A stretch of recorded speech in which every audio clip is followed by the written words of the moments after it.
हर हाल में जो खुश रहे, हर हाल में जो दिल से जिए, वो ही सच्चा इंसान है। सही बोल रही हूँ ना? दोस्तों, आज एक्चुअली आपके बहुत अच्छे रिस्पॉन्स के कारण बहुत अच्छा मैंने जस्ट बीच में एक स्टोरी शेयर करी थी। आप सब लोगों को बहुत पसंद आया। मैंने बोला था आप लोगों को, अगर आपको पसंद आए मुझे कमेंट सेक्शन में बताइएगा। And with a good response I am sharing with you another story. दोस्तों, हम इंसान ऐसे ही हैं, जो भी मिलता है, जैसा भी मिलता है, हम उसमें कभी भी संतुष्ट नहीं रहते हैं। ये छोटी सी स्टोरी जो मैं आपसे शेयर कर रही हूँ, इसी पे बेस्ड है। मीन्स इंसान का जो वक्त है, चाहे अच्छा होता है, चाहे अच्छा होता है, ठीक है, तब तो हम बिल्कुल सेटिस्फाइड रहते हैं। मगर जब अच्छा नहीं होता है, तब हम बोलते रहते हैं कि हमारा वक्त अच्छा नहीं चल रहा। उसमें से कुछ लोग तो ऐसे ही होते हैं कि वक्त भले ही अच्छा चल रहा हो, तभी भी उनमें से किसी न किसी बात में हम नुक्स निकालते ही हैं और बताने की यह कोशिश करते हैं कि नहीं साहब, हमारा वक्त अभी भी अच्छा नहीं है। एक टाइम एक साधु महाराज रहते थे।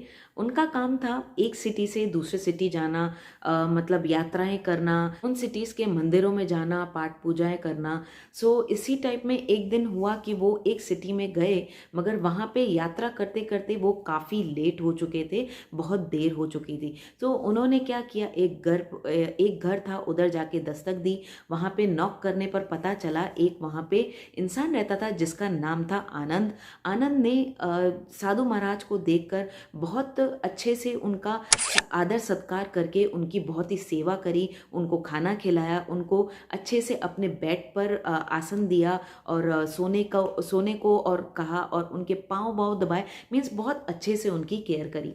दूसरा दिन हुआ जब जो साधु जी हैं उधर घर से निकलने को तैयार हुए, तो साधु जी बड़े ही, उसके जो स्वभाव है, जो उसकी केयर थी, जो उन्होंने साधु जी की रखी, उससे बड़े ही संतुष्ट हुए और उन्होंने उनको आशीर्वाद देते हुए ये कहा कि तुम दिन दुगनी रात चौगनी तरक्की करो। तब आनंद जी मुस्कुरा दिए और बोले, अरे जो है वो भी नहीं रहेगा। ये सुनकर साधु जी बड़े हैरान हुए, मगर ठीक है, वो निकल लिए वहाँ से निकल लिए। थोड़ा टाइम हुआ, कुछ 6-7 महीने हुए। सेकेंड टाइम जब विजिट हुआ तो वो वापस आनंद के यहाँ पर आए।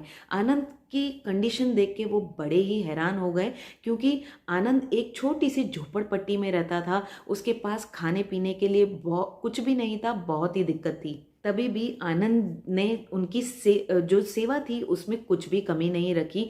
जैसे उन्होंने पहले उन साधु महाराज को अच्छे से व्यवहार करते हुए उनकी सेवा करी थी, उसी तरीके से आनंद ने उनकी सेवा करी। आनंद की ये जो कंडीशन हुई थी उसके व्यापार में हैवी लॉसेस के कारण हुई थी। अभी जो आनंद काम करने लगा था वो एक जमींदार के यहाँ एक नौकर के तौर पे काम कर रहा था।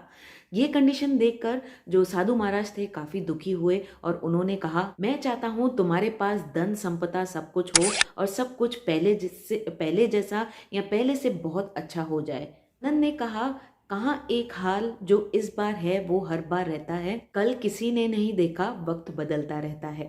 साधु ने मन में सोचा, साधु तो मैं हूं, मगर सच में देखा जाए आनंद जो है वो ही सच्चा महात्मा है, जो इस जीवन की सच्चाई है वो अच्छे से जानता है। इसी तरीके से साधु महाराज वहां से चले गए। नेक्स्ट टाइम ये हुआ कि 7-8 महीने वापस थोड़े से टाइम बीता, तो साधु महाराज वापस जब भी आए तो उन्होंने देखा कि जो आनंद है वो काफ़ी अच्छे से वेल सेटल हो चुका है। उनके पास काफ़ी अच्छी बड़ी एक हवेली थी। वो ये देखकर बड़े ही खुश हुए और आनंद से पूछा, ये किस तरीके से हुआ? तो आनंद ने यह बताते हुए कहा कि ज़मींदार जो थे, मैंने उनके यहाँ पे बहुत अच्छे तरीके से काम किया, उनको मेरा काम बहुत अच्छा लगा, मेरा परिश्रम बहुत अच्छा लगा, और एज उनकी कोई औलाद नहीं थी, तो जब वो गुजर गए तो उन्होंने अपना जो सारा जो धन संपदा थी वो उन्होंने मेरे नाम कर दी। तो साधु महाराज जी, मैं अब यहाँ इस हवेली में रहता हूँ। साधु महाराज जी यह सुनकर बड़े ही खुश हुए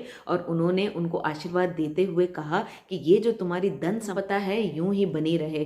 तो इस बात पर आनंद जो थे वो हंस दिए, मुस्कुरा दिए और उन्होंने कहा, क्या आप अभी तक नहीं समझे? तो साधु महाराज जी ने कहा, क्या यह भी नहीं रहेगा?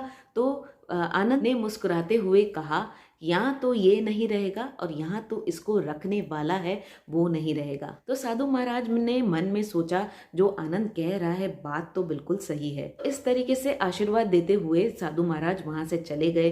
कुछ टाइम बीता, फिर साधु महाराज जब भी आए तो चौथी बार में साधु महाराज ने जब देखा तो उस टाइम महल तो बरकरार था, मगर उस टाइम आनंद वहाँ नहीं था। आनंद के महल में नौकर चाकर थे, एक बीमार उनकी जो वाइफ थी एक रूम में थी, और दूसरे जो उनकी बच्चे वगैरह थे वो शादी करके जा चुके थे। सो ये देख के साधु को मन में एक जो ख्याल आया, जो मन में उन्होंने सोचा कि एक्चुअल में तो साधु मैं हूँ, मगर जो साधु की जो सोच थी वो तो आनंद की थी, और असल जिंदगी का जो रहस्य है वो आनंद ही जानता था। सो दोस्तों, किस बात का है घमंड हमको, किस बात पे हम इतराते हैं? जो आज है वो कल नहीं होगा, और जो कल होने वाला है उसका न आपको न हमको बिल्कुल भी अंदाज़ा नहीं है। हम ये देखकर बहुत खुश होते हैं कि साहब हम मौज में हैं, हम बहुत खुश हैं, और सामने वाला बहुत तकलीफ़ में है, मगर हम ये चीज़ भूल जाते हैं कि ना ये मौज रहने वाली है और ना ही मुसीबत ये रहने वाली है। असल इंसान वही है जो हर हाल में खुश रहता है। अगर माल है तो माल में खुश रहता है, और अगर बेहाल है तो उस हाल में भी खुश रहता है। सो जो हर हाल में खुश रहे, जो हर हाल में दिल से जिए, वही सच्चा इंसान है। सही बोला मैंने? तो इसी तरीके से जुड़े रहिएगा। मिलती हूँ नेक्स्ट कोई ऐसे ही वीडियो के साथ।